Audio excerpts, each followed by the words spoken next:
इस लेक्चर में हम इब्सा के बारे में पढ़ेंगे। इब्सा की फुल फॉर्म क्या है?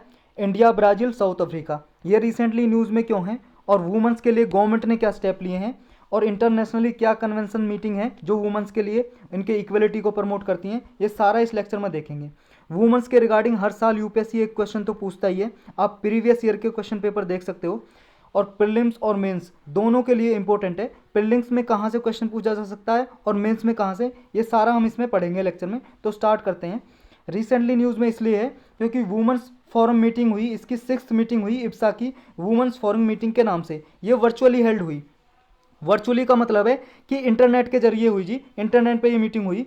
सारे जो देश थे, मतलब उनके जो प्रतिनिधि थे, रिप्रेजेंटेटिव अपनी कंट्री में बैठे हुए थे, इंटरनेट के जरिए हुई और इंडिया ने इसको चेयर किया जी। अभी करंट चेयर कौन है? इंडिया है इसका, इब्सा डायलॉग फोरम का। अब इस मीटिंग की हाईलाइट देखते हैं कि मीटिंग में क्या क्या स्टेप लिए गए। 2020 को सेलिब्रेट किया गया, जो पिछला साल गया है उसको सेलिब्रेट किया गया। कैसे?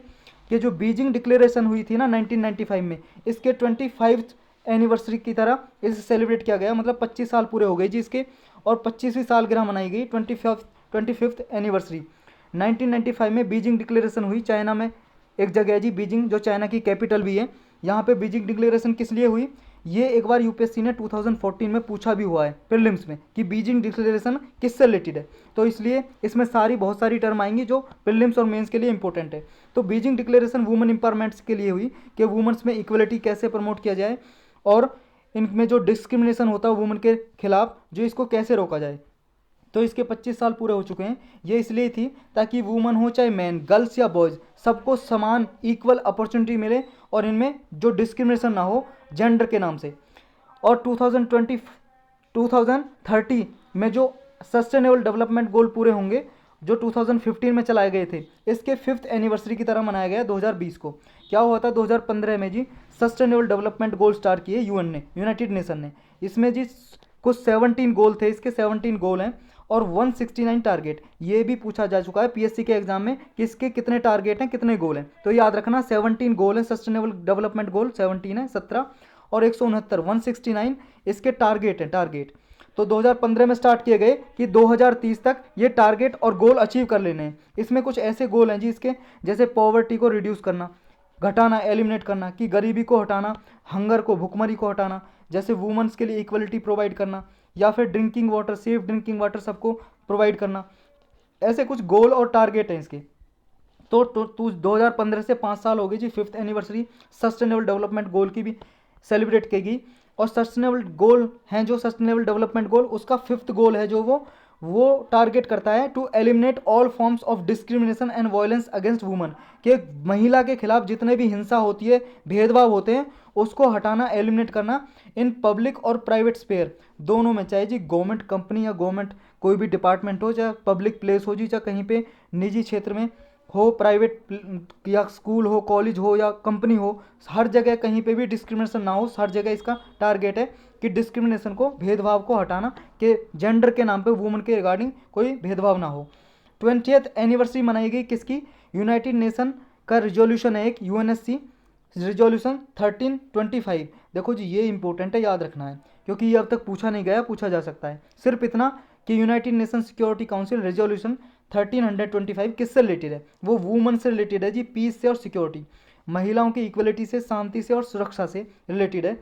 इसकी 20th एनिवर्सरी मनाई गई। ये भी 1995 में अडॉप्ट किया था और 2020 में इसको 20 साल हो जाते हैं। और 10 साल हो गए जी किसको? डिकेड हो गए यूएन वुमन को। यूएन वुमन क्या है? यूनाइटेड नेशन वुमन एक यूनाइटेड नेशन की ही ऑर्गेनाइजेशन है, जिसको 2010 में एस्टेब्लिश किया गया ताकि वुमेंस को एम्पावरमेंट किया जा सके, सशक्तिकरण, महिला सशक्तिकरण किया जा सके और जेंडर इक्वलिटी प्रमोट की जा सके, कि जेंडर के नाम पे, लिंग के आधार पे किसी के मतलब साथ भेदभाव ना हो, सबको समान अधिकार मिले।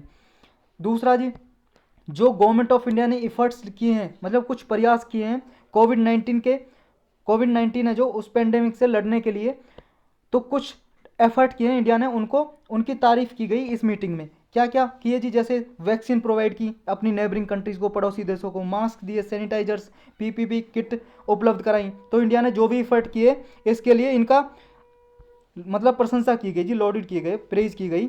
नेक्स्ट अब क्या है इसमें कि इंडिया के जो इफर्ट हैं वुमन के रिगार्डिंग, वुमन इंपावरमेंट के लिए कौन कौन से इफर्ट किए गए वो देख लेते हैं एक बार, कि वुमेन्स के इक्वलिटी प्रोवाइड करने के लिए इंडिया ने क्या क्या किया है। ये जी एक तो हमारे कॉन्स्टिट्यूशन में आर्टिकल 14 से लेकर 16 तक, यानी कि 14, 15, 16, वो ये कहते हैं कि इक्वल राइट प्रोवाइड करेंगे सबको, मेन हो या वुमन हो, सबके लिए इक्वल राइट है, समान अधिकार है। दूसरा, इंडिया ने एक कन्वेंशन को साइन किया हुआ है जिसका नाम है convention on elimination of all forms of discrimination against woman. Women के अगेंस्ट विरुद्ध जो भी भेदभाव होता है उसको एलिमिनेट करना, रिमूव करना। ये कन्वेंशन हुई थी जी, मीटिंग हुई थी कब, 1980 में इंडिया ने इसको साइन कर दिया था 1980 में, और साइन करने के बाद 1993 में रेटिफाई कर दिया।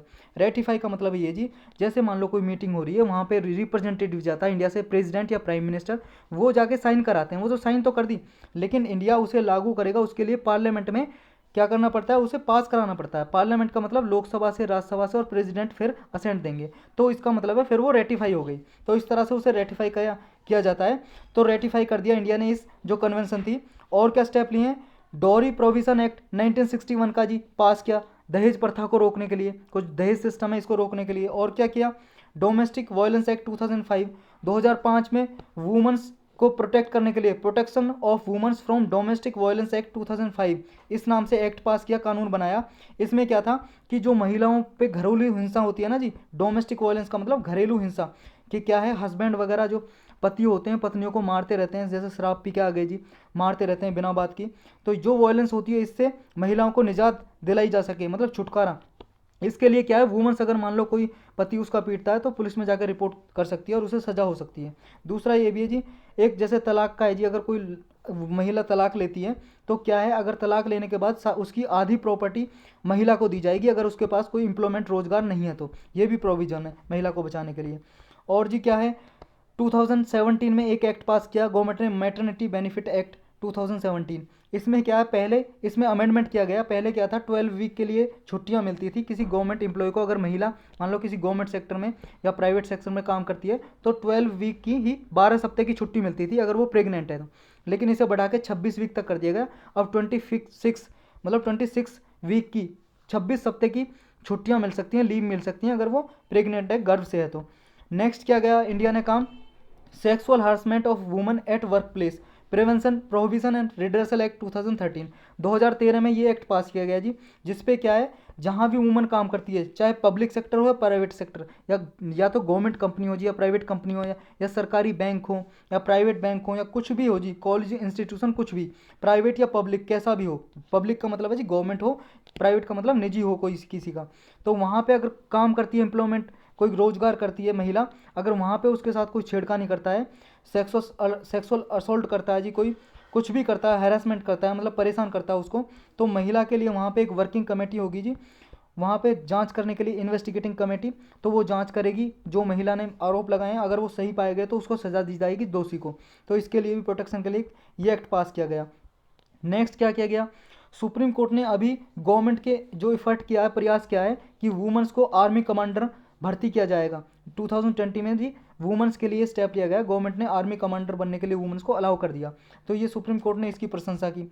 नेक्स्ट इफर्ट क्या किए हैं जी, नेक्स्ट इफर्ट किए हैं कि वुमेन्स रिजर्वेशन बिल कई बार लाने की कोशिश की है गवर्नमेंट ने पार्लियामेंट में, लेकिन अभी तक ये पास नहीं हो चुका। इस बिल का जो प्रॉपर पर्पज है, क्या है टारगेट, कि 33% रिजर्वेशन देना वुमेन्स को पार्लियामेंट में, लोकसभा में। तो अभी तक ये पास नहीं हो चुका है, मतलब अभी तक पास नहीं हुआ है, लेकिन ऐसे इफर्ट किए हैं इंडिया ने। नेक्स्ट क्या क्या है, बेटी बचाओ बेटी पढ़ाओ, इसका मतलब save the daughter and educate the daughter. क्या होता है जी, गर्भ में इन्फेंट जो होती हैं जी, बच्चियाँ, उनको मरवा देते हैं अगर लड़की होती है, तो इसको रोकने के लिए ये अभियान चलाया गया 2015 में। किस लिए, ताकि जो डॉटर हैं, मतलब बच्चियाँ, लड़कियाँ, उनको बचाया जाए और एजुकेट किया जाए। क्या होता है कि महिलाओं को, जो लड़की होती हैं, 5 साल या 8th क्लास 10th क्लास पढ़ा के, 12th क्लास पढ़ा के बस शादी कर देते हैं, बस यही मकसद होता है जी। लेकिन इसको बचाया जाए और लड़कियों को पढ़ाया जाए, एजुकेट किया जाए, ये अभियान चलाया गया। नेक्स्ट क्या, प्रधानमंत्री उज्ज्वला योजना, ये किस लिए, ताकि जो वुमेन्स हैं बिलो द पॉवर्टी लाइन, अगर ऐसी बीपीएल फैमिली की वुमेन्स है जी, जहाँ गरीबी रेखा से नीचे जो आती हैं, पुअर पीपल, जो मतलब पुअर वुमेन है, उनको क्या है, उनके नाम पे गैस कनेक्शन दिया जाए फ्री ऑफ कॉस्ट, प्रधानमंत्री उज्ज्वला योजना के तहत। दूसरा एक क्या जी, महिला ई हार्ट, इससे क्या है, जो फीमेल एंटरप्रेन्योर हैं, मतलब ऐसी महिला जो बिजनेस चलाती हैं, उनको प्रमोट किया जाए, इसके लिए उन्हें टेक्नोलॉजी उपलब्ध कराई जाए, उसके लिए महिला ई हार्ट के नाम से एक प्रोग्राम चलाया हुआ है।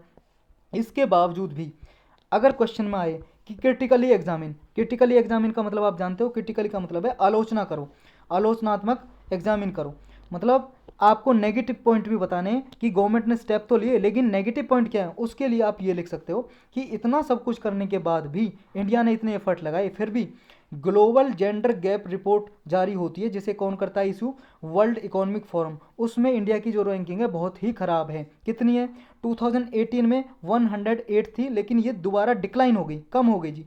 2020 में कितनी है, 112। ये बढ़ी नहीं है, 112 मतलब ज़्यादा होना है, मतलब इंडिया की कंडीशन ख़राब है। जो टॉप पे होते हैं 1 2 3 उनकी कंडीशन मतलब सही है। इंडिया की पहले 108 थी 2018 में, लेकिन 2020 में इस रिपोर्ट में आ गई 112। तो ये आप क्रिटिकली एग्जामिन में नेगेटिव पॉइंट में लिख सकते हो अपना आंसर अच्छा बनाने के लिए।